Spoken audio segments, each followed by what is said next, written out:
Hi, this is Dr. Emma Offord, host of This Voice is Mine, the Unquiet podcast. For every neurodivergent mind that was masked, misread or missed, where identity is reclaimed and the system gets named, This Voice is Mine is a podcast for those who were told they were too much, too sensitive, too chaotic, too intense or not enough. Hosted by myself, Dr. Emma Offord, a clinical psychologist, neurodivergent woman and unapologetic system disruptor. This podcast explores what happens when difference is pathologized and what becomes possible when we drop the shame, the script and the medical model. Through stories, reflections and conversations with people who were never meant to fit, This Voice is Mine reclaims the truth of neurodivergent minds, bodies and ways of being. This is not about fixing or fitting in. It's about remembering who we are and unlearning everything they got wrong. My guest today is Lisa Galley. Lisa is an autism consultant, former speech and language therapist, author, and mum to 3 autistic adults. As a dyscalculic woman raising a neurodivergent family, her personal and professional worlds have always been closely intertwined. After experiencing profound parental burnout and eventually having to leave her clinical career due to burnout, Lisa began sharing her experiences online. Many people will know her through her account, School Run Mum Autism, where she challenges traditional parenting narratives and encourages a regulation-first, guilt-free approach to raising autistic children.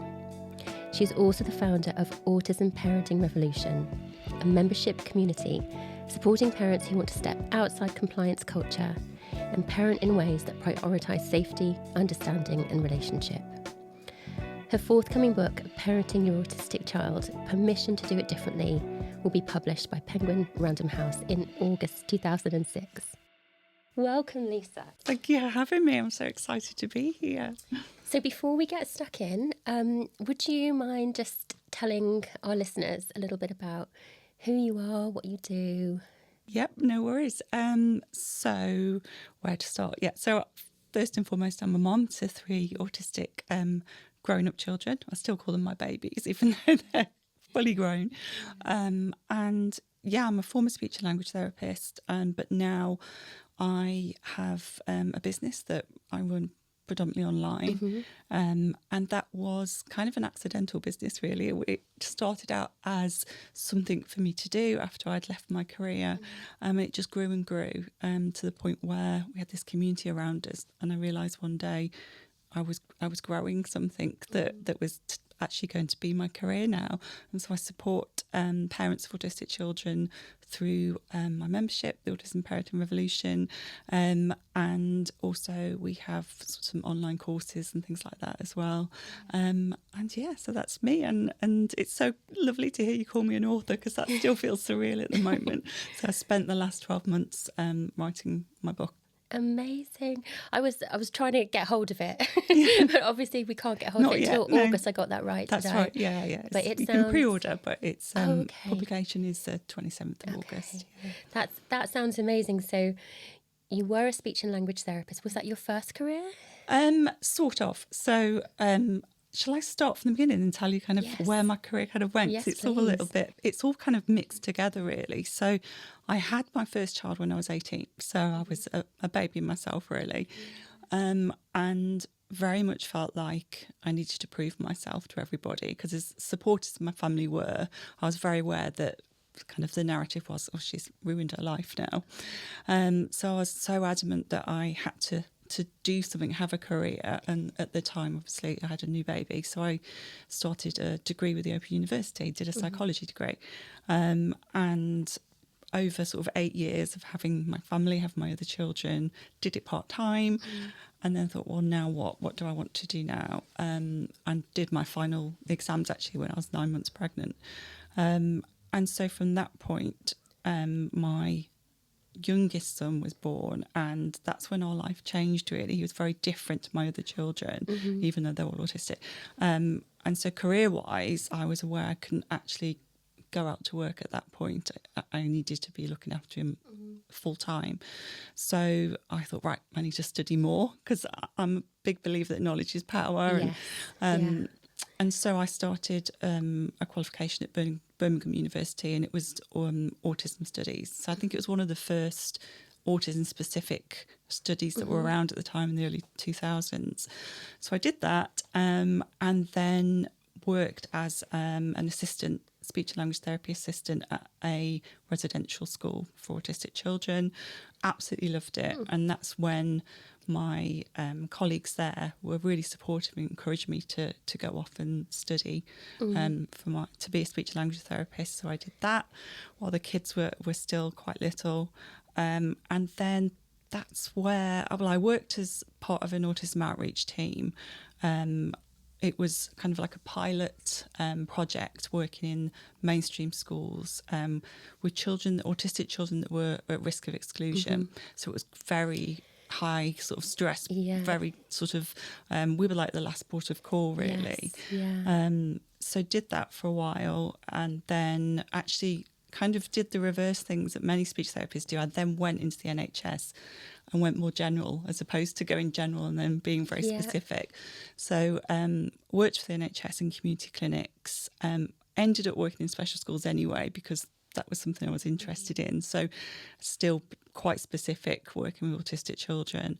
And then catastrophically hit burnout and had to step away from my career, which for me was devastating because I'd worked so hard to get to that point. It'd taken me that bit longer to do it, not the traditional route, that it just I felt devastated. So that's a very convoluted explanation of how I got to be a speech therapist and how I had to step away. That's an incredible story. You know, it's hearing you saying that at 9 months you were doing your exams, at 9 months pregnant, you were doing your exams, and you build this career, and you've got children, and clearly there's some additional needs as well with your children, and so you're juggling all of that, and then you have to step away from it, and I could just imagine how heartbreaking that could have been for you. Yeah, it was really hard, and also I was very unwell, so my husband had to care for me for about 3 months. So the whole dynamics of our family changed. Like you say, with still having 3 children that had additional needs, although they were older, it was a very difficult family life at the time.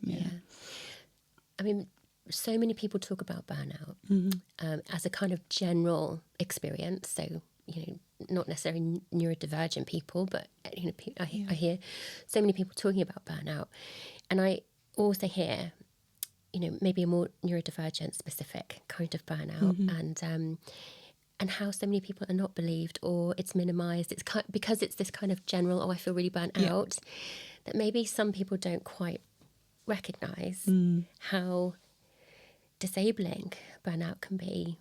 Can you tell us a little bit about what happened to you? What did it look like? Yeah, I mean, I didn't recognise it for burnout at the time. It's only kind of when I got much better looking back that I can see it was burnout. I was convinced that there was something seriously wrong with me. Like physically, I was, I had real bad palpitations. I was on a cardiac ward for a week. I was sort of treated for a suspected TIA, like mini stroke, because I lost kind of use down my right side for a while. All these really scary, very real physical symptoms. And then over the space of sort of a year, 2 years of seeing different consultants, not having very joined up care. It was very, you've got this symptom, so you'll be seen by a cardiologist. You've got this symptom, so you'll be seen by an endocrinologist. So all these different consultants, but nobody sort of sat down to put the pieces together. And eventually I got a diagnosis of ME, chronic fatigue syndrome. And which in itself is almost a sort of diagnosis of exclusion, like everything else is excluded first. And for me, that felt really, it didn't satisfy me. It was like, so now what do we do now? And there was no treatment plan. And so I basically had to sort of work my way up again from, as I say, my husband cared for me for about 3 months. I couldn't get out of bed. I was using a stick to walk. And it was just devastating, and I didn't know if I was going to get better. But eventually, by changing my life and my lifestyle, and obviously not working full time, wasn't in fight or flight the whole time. The children kind of had come out of their autistic burnout quite a bit, I just started to look after myself and gradually got better to a point where I now kind of live within my means. So I know if I'm getting close to kind of getting to that point again, I'll take a step back. So it is very much a balancing act now. But yeah, it was devastating. Absolutely. I used to work in medically unexplained symptoms, and I also used to work in chronic pain and chronic fatigue.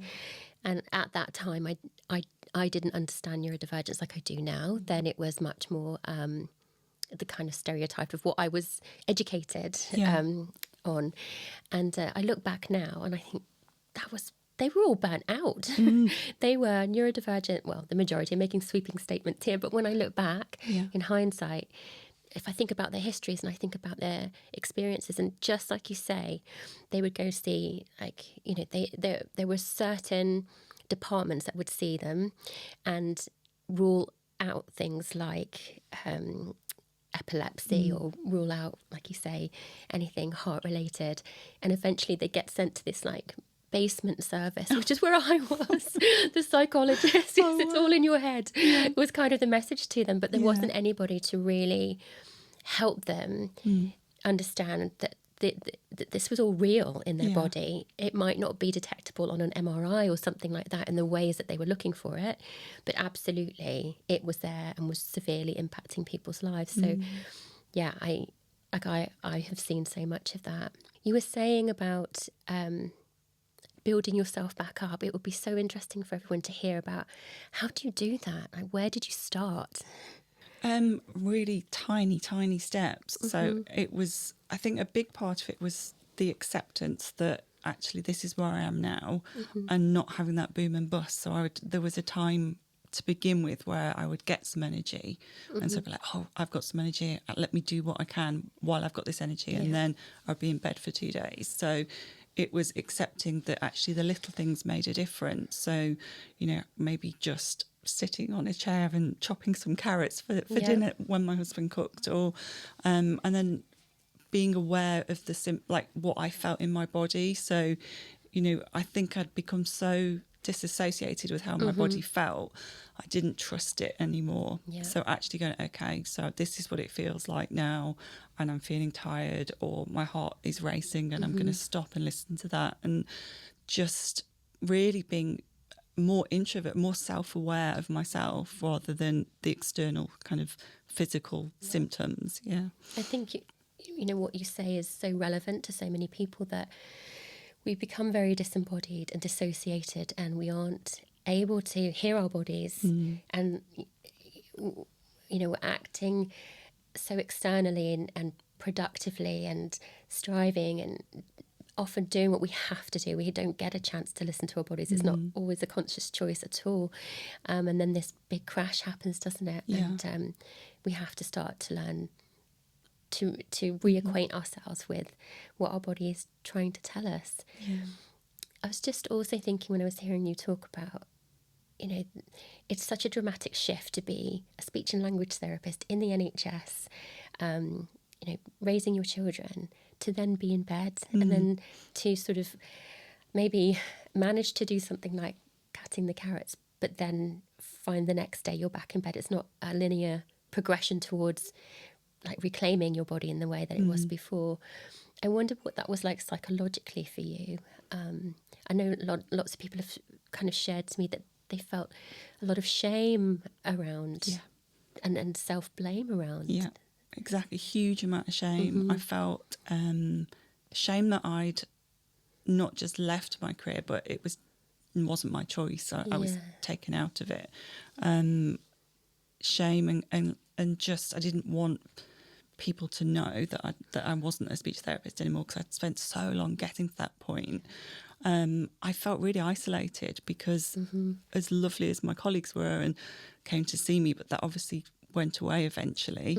And people would come round and chat to me, or friends, and I'd just be exhausted after half an hour, or I'd end up like having to cancel people coming. And so it just felt so alien. I felt like at one point I didn't know what my purpose was in life, which when I think of that now sounds terrible because I was a mum and a wife and a daughter and a sister. But I remember at my lowest point, I can remember it now thinking about it, getting up in the middle of the night and just thinking, I don't know why I'm here. I don't know what my point is being, on this earth. And I think that was my real lowest low. And that's where kind of Instagram came in, because it did give me a purpose in a strange way. Yeah. I'd love to hear more about that. It was really unexpected. My daughter had said to me, once my kind of energy levels had come back a little bit and I was able to be upright more and not in bed so much, I've always written. I love to write just for myself, in my journal. I'm quite a creative person. And my daughter said, why don't you start an Instagram account? And I was like, what's Instagram? I was a Facebook girl, I'm that generation. And she says, well, just start one and you can just post things. And so I started sort of tentatively putting these little posts about what I was doing, talking about kind of a bit more about ME and being a little bit more vocal. And then this is completely out of the story. It was someone had asked me if I would illustrate their children's book, because that's another thing I love to draw. So I was like, I wasn't sure if I had the energy to do it, but I thought I'll do it, and I did it. And it was a book about children starting school. So I then started talking about that on Instagram. That's where School Run Mum comes from, the name. Yeah. But what happened was, the more I talked about it, the more parents of autistic children were asking me questions in my DMs, because they were so worried about their autistic kids starting school. And then COVID hit, and obviously we were all at school, and all life was completely taken from us, and parents were really kind of not knowing what to do, how to support their children. And I started talking more and more about autism then. I got the confidence to talk about it, because I felt like almost like I didn't have a right to talk about things like that, things that I did in my career as a speech therapist. It was like, well, that's gone now, so who are you to talk about that? And I was quite embarrassed, and but then I got the confidence to talk more about it on my page, and it just blew up, and it just became huge over a really short period of time. And suddenly I realised I was building a business. Yeah. So from like a dabble, like a hobby, to really, being able to for people to relate to what you were writing about, and for there to be a real need for what you were growing and developing. Yeah. That's incredible. So you weren't planning this. Not at all. I wasn't planning it at all. Some of the best things are created that way, aren't they? So you're sort of in recovery from burnout, and you're starting on Instagram from scratch, because you don't even know what it is. And then you start to see lots of people are contacting you. And what were they contacting you about? You were saying about they were worried about their children starting school or being in school, and they didn't really have anywhere else to go? No, they didn't. There just didn't seem to be that support there. And because of COVID, a lot of the parents had children that they suspected were autistic but hadn't had a diagnosis. Yes. Yeah. And I think in that respect, I was one of the few places that they could go to who was prepared to talk about autism without that diagnosis, and to say, okay, I believe you. If you say you think your child's autistic, of course, I'm not going to doubt that. And they were very sort of nervous about their children starting school, and that what support would be there for them, what they could do. And then it kind of got more general, and the questions were around kind of, how do I support them at home? We're seeing these big meltdowns, or the more I would talk about things that were everyday for me, and about things like diet and restrictive diet and using screens and all those things that are really generally quite sort of frowned upon, more parents were in my DM sort of saying, like, thank you for mentioning that, because that makes me feel not quite so bad. I feel more seen. I feel like a better parent. And it became quite overwhelming. I was quite emotional with some of the messages I was getting, and I really did have a purpose then. It felt like I'd found what I was meant to do then. That's amazing. And, I'm just thinking about, and, I hear a lot of similar stories from parents too in the work that I do. Just the shame around parenting, and you're doing what you can to regulate your child, to get through the day, to keep everybody safe and connected, and all well intentioned, and also from being the expert parent that you are on your own child. Yet the messages out there are so invalidating and critical and judgmental. And I'm just wondering if, what people were seeing in your work and still see in your work, is that validation and that safe place to have a conversation authentically about what they're doing.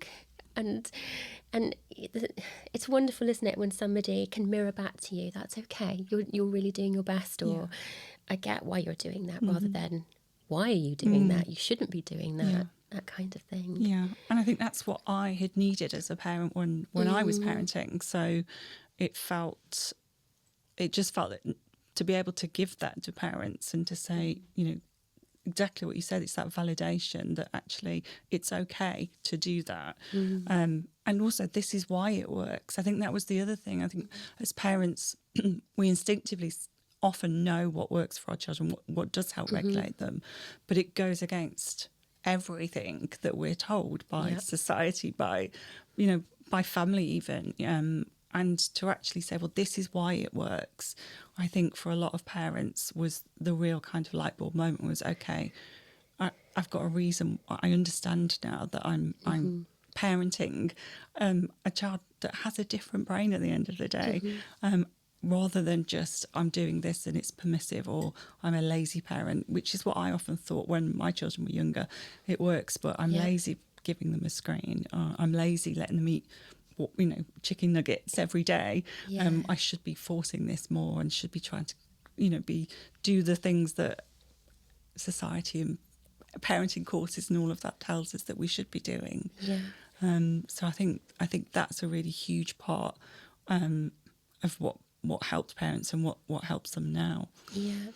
Tell us a little bit more about why those things work. It sounds very child-led and very sensory-led, and understanding that neurobiology of a child, and that being the guide. I think it's really, really tough, because especially in education as well, when we're seeing kind of what's classed as behaviour, and we're seeing it as almost like a choice from children, when actually it's communication, it's telling us where they are in their nervous system. And I think that was the thing that really changed for me, was understanding that our autistic kids' nervous systems are so sensitive and so hypersensitive to the world around them, and that predictability is so calming and so regulating. And actually things like screens, where it is predictable and they have some control over what's happening on their screen, when everything else in their life is so unpredictable, is the reason it's so regulating. And needing to have the same foods every time is for safety. That beige food is regulatory because it's the same, it's not going to change. It tells their nervous system you're safe, it's okay.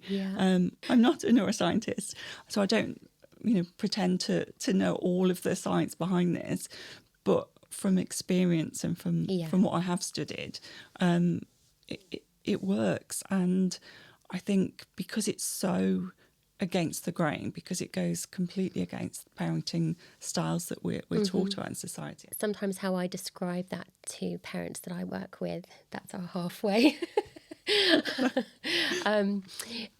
Just for those who are listening, it's the usual piece of white paper under the door saying we're halfway through. So a lot of the parents that I work with, they're asking me questions like, is this okay? They want me to validate, is it okay for the repeat meals that are beige and, there's not any vegetables on the plate or whatever, or is it okay that they are in their room straight after school, or, on a game, and they're not outdoors running around and doing whatever. And they want that validation. And I often say, we talk about how that is okay, but we also talk about how much is internalized within us about this kind of ableist idea of what everyone should be doing. Yeah. And it's just, to me, it's such a nonsense, because we're all so different. We're not expected to wear exactly the same outfits as a human race every single day and eat exactly the same meal. There is variety in this world.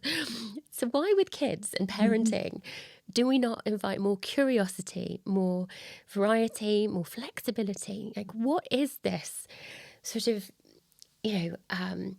really inflexible and unkind, perspective that people take, that just gets internalized and makes us, really self-critical of what we're doing, and really doubt, our parenting. Like when you were talking about your body and becoming disembodied, it's the same process, isn't it? Where we can't listen to our instincts, we can't listen to our body or our children, and our children can't listen if we were to follow what everyone else, not everybody else, but those dominant narratives. Exactly. Yeah, I think that's exactly it. It's that instinct is there, and then we lose it as parents because it is that narrative that actually children should, that's the old children should be seen and not heard. It's that compliance. It's so, and again, like you were saying, our children almost lose the instinct to listen to their bodies as well. Yes. And I think that's a big piece for me, is actually that our neurodivergent children, the more that we kind of push that narrative of, compliance and that type of parenting, where over time I've seen, especially with my children, when I used to parent like that before I knew better, we were kind of promoting masking in a way, because they don't listen to their internal body, that feeling inside them. They're being told that actually, to fit in here, you need to do this, X, Y, and Z, and what you're feeling is wrong. And over time, that can have such a negative impact, particularly with my daughter, who wasn't diagnosed till adulthood, only a year and a half ago. We didn't know she was autistic, again, which is huge guilt for me as a parent to autistic boys and working, in autism. We just didn't see it. And so she was always told, well, you're the good girl, you've been such a good girl while I look after your brothers. So she stopped listening to how she felt in her body, and she describes almost like her meltdowns were internal. They weren't just shut down. She was kind of screaming inside. She was having that meltdown internally. And I think about all the children that maybe are doing that because that they're not encouraged to react to their nervous system and how they're feeling. It's so true what you're saying. Like, some communication is external, behavioural, and we might be able to see that. We might not see it clearly. We might see it and misjudge it or misunderstand it. But there are those internalizers where things are held in, and that it's more quiet signs that could easily get missed or get rewarded, like perfectionist, the good girl or the good boy, is compliant. That doesn't equal safe, and that doesn't equal okay. Actually, there might be a lot going on underneath the surface, and they may be maskers. Yeah, exactly. Very skilled at reading the room and performing what they feel they need to do in order to be safe, because we forget fight flight is part of the survival response, but so is appeasing and fawning, and that can look like the perfect child.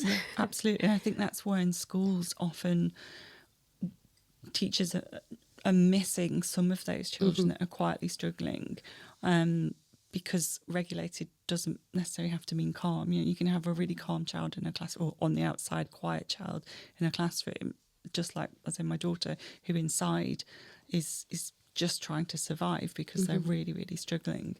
And equally, you can have a child that's very active and, very loud, that's regulated. So I think that's a piece of work that I think in schools it needs to be more work on, actually recognising that, quiet doesn't always mean regulated and doesn't mean okay. Yeah. And it sounds simple, but I think it blows people's mind. That could be the case. And just while we're there kind of thinking about schools and teachers, like, I think teachers need permission to be able to teach and to respond to children differently, because they've got a really tough job. They have. And they're not always going to be able to, respond to every single child in the way that every single child needs. No. And it is confusing, and I think, they deserve the education and the support, don't they? So that, because, kids are there for such a huge part of their life that it's so important that that's just really missing, isn't it? It's hugely missing. I can't get my head around how much it's missing. So 2 of my children are teachers. So my daughter works in a special school, and so she teaches a class of 13 autistic children. And my son is a secondary school maths teacher, which is hilarious because I have dyscalculia. So the fact he's a maths teacher is just like crazy. But yeah, so they see it from that point of view as well. So where my daughter, she often talks about actually it's healing for her to be teaching these children. She describes it as almost like teaching the little girl that she was and would have liked to have been in that classroom. But even with all her skills and her intuition, she still, even in a specialist setting, doesn't have the ability to teach every child how they need to be taught. And I don't know what the answer is. With education, I really don't know what the answer is. But it's like you said, teachers deserve more training. They deserve to have that. Yeah, they do. And those children deserve to be believed, and the parents deserve to be believed, because it is such a it's such a catastrophic situation when everything's escalating and people aren't being believed, and everybody in that situation is following the rules of what they're supposed to do, rather than being more embodied and listening to the child and the parents and the teachers. So you've told us about your growing Instagram and how that was a surprise to you, and it really related to a lot of people, and there you were with a business and a purpose, you said as well. And so that I'm so happy for you that happened. Because it is devastating when something like that happens, and like you say, we don't know where next or what next, and we've got a drive, and we all want a purpose. We all deserve a purpose. You've clearly taken it to the next level. You're now an author, and can you tell us a bit about your book? Yeah, it's called Parenting Your Autistic Child: Permission to Do It Differently. I love that title, by the way. So it does what it says on the tin, really. It's that validation. It's 30 years of parenting and working with autistic kids, and I call it almost like a permission slip for parents to pick it up and feel like they're having a conversation with another parent, so that a cup of tea whenever they can, dip in and out of it, whether it's mid-meltdown or at the end of the day. And it's not linear. It's something they can dip into and find what they need, whether it's meltdowns, whether it's whether it's meal times, whatever. There's a chapter there for them. But it's also about the whole permission to parent differently ethos, which runs through my whole business, really. It's just that validation. It's saying, this is why this works. This is why it works. Again, touching on the nervous system and that need for predictability. But it's also a toolkit. So as they go through the book, at the end of each chapter, there are activities. So it's quite interactive.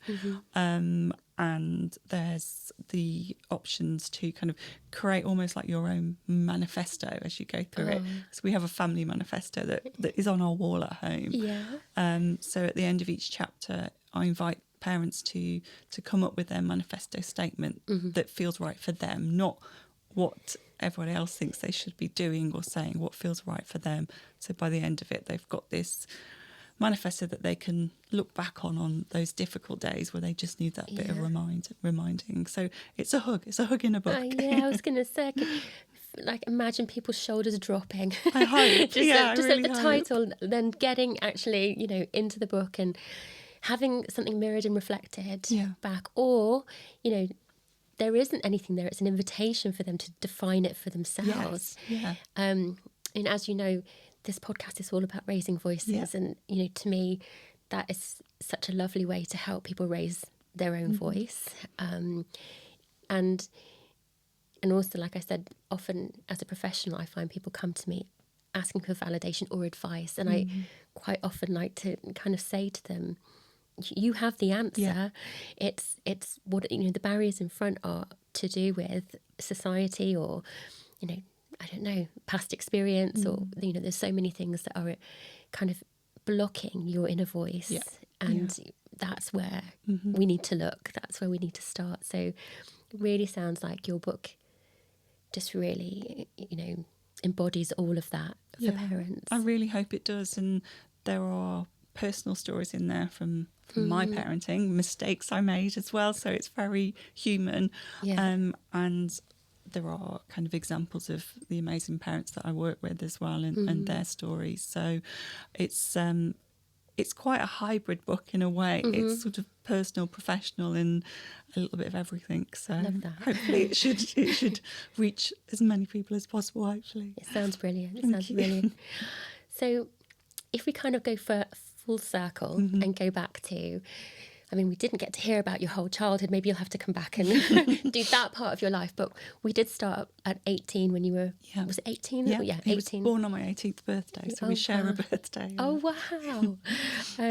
So 18, and, you very much felt like you had to prove yourself in the world and to other people. How does it feel to have had, this kind of roller coaster experience and to be here now, having established your own business and to be an author and to be helping so many people through your own experience, which some people might have said was a mistake, was a failing, but actually this is where you are because of all of that. How does it feel right now for you? It feels amazing right now. It feels really exactly where I'm meant to be. And it feels like the whole journey was meant to go it that way. I don't believe I would be where I am now if I hadn't reached catastrophic burnout. I really don't. I think in a way it gave me permission to start again. So I feel like I've had two lives. It's sort of from being a teenager and that kind of trying to prove to everybody and then losing it through illness. Now it feels like I've built that back up again.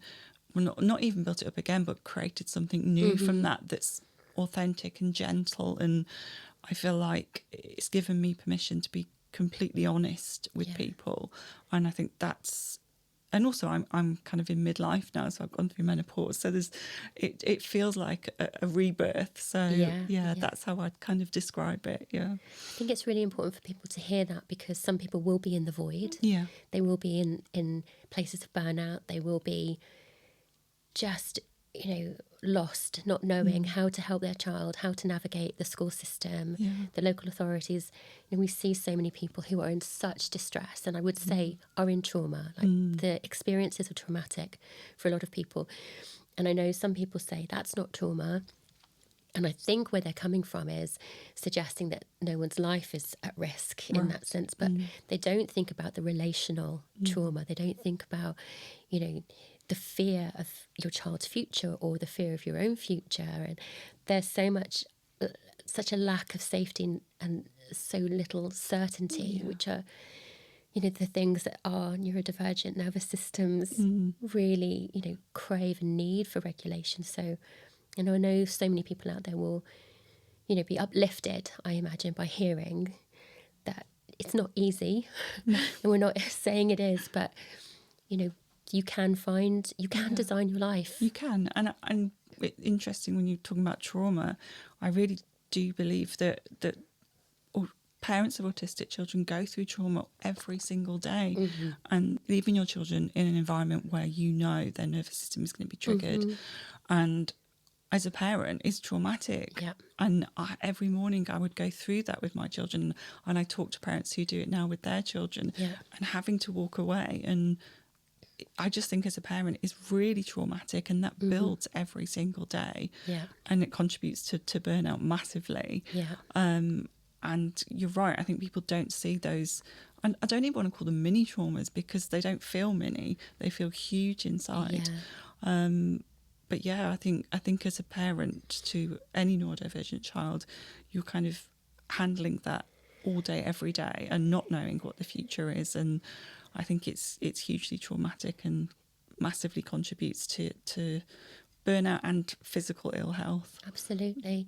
And I think not just school, but parties or like mental health or physical health services, the dentist, the hairdressers, they can feel very traumatic. And I know there's a lot of people out there who don't understand what do you mean a hairdresser's or school is traumatic.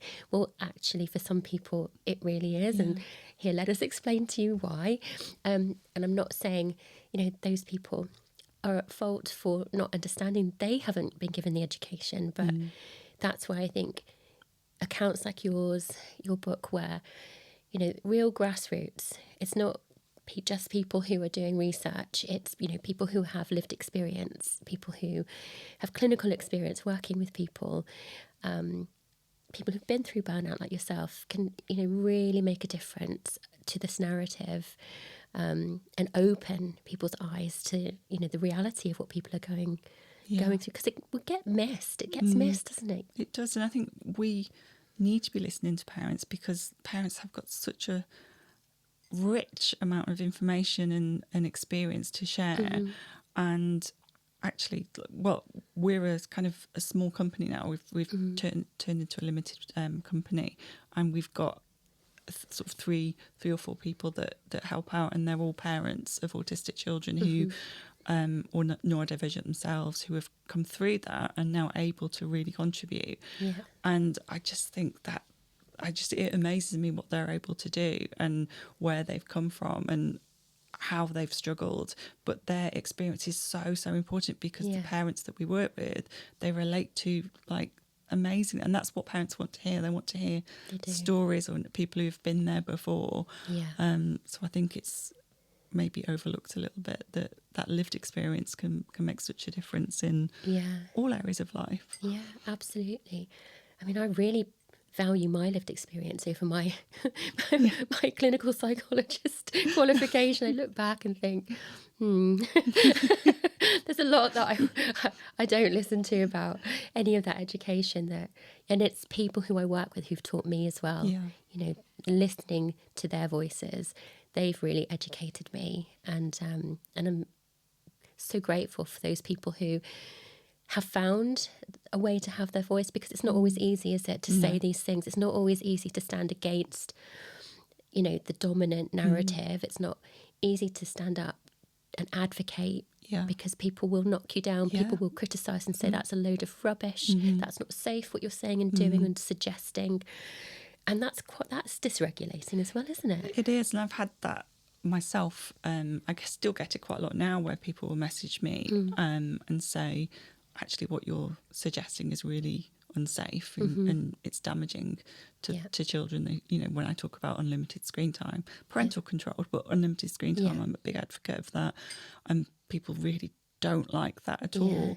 And then there are sometimes where I do worry about, past colleagues hearing what I'm saying. So there's still that little voice in me sometimes. It's like, that's not very professional, Lisa.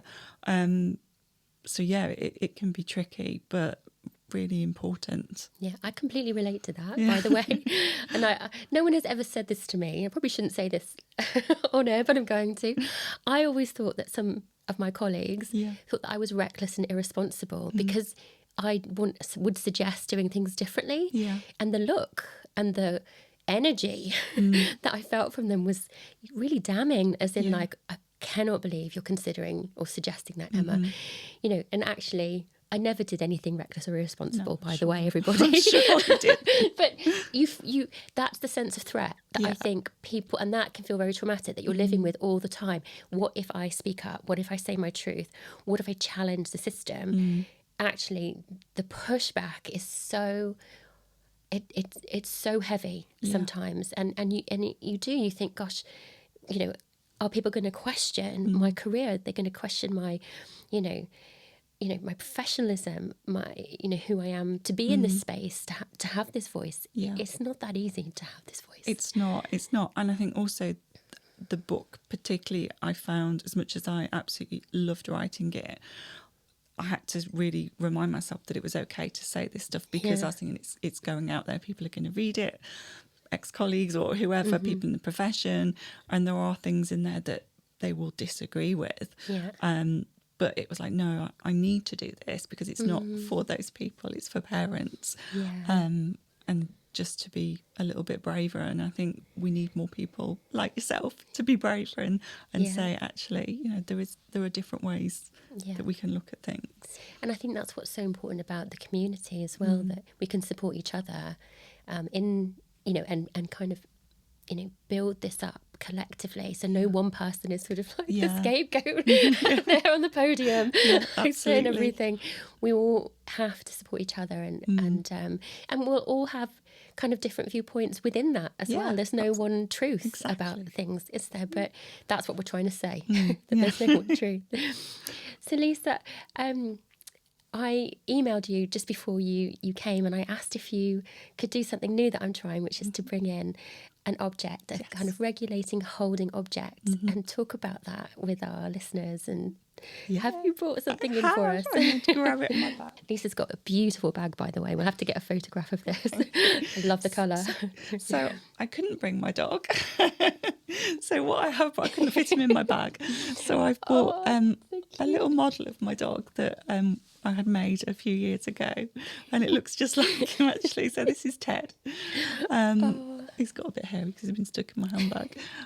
So Ted is my regulating tool. And also when I was really ill and poorly, he was so therapeutic. He didn't leave my side. And he's just always there for me. And I think animals are such an amazing tool for not just adults, but actually children that are struggling. My daughter, when she was in autistic burnout, the cat was such an important part of her life, and like really important. It was sometimes the only person, in inverted commas, who she could be with and felt safe with.